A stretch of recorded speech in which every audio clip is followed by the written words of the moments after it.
আল্লাহর রহমতে আমি পাপী নই।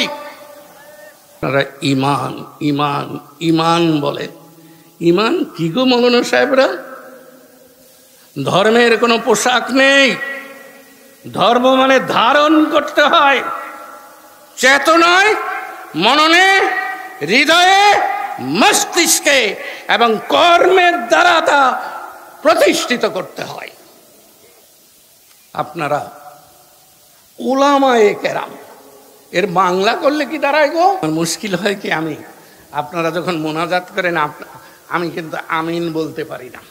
আমার মুসলমান ভাইরা, আজকে আমরা এমন ইমানদার হয়েছি, খালি ডরাই। মুসলমান কি কুকুর বিড়ালের মতো ডরাবে নাকি? আল্লামা সাইদি বলেছিলেন, বিড়ালের মতো 500 বছর বেঁচে থাকতে চাই না, সিংহের মতো 1 ঘন্টা বাঁচতে চাই। মুসলমান, আজকে আমরা বিড়ালের মতো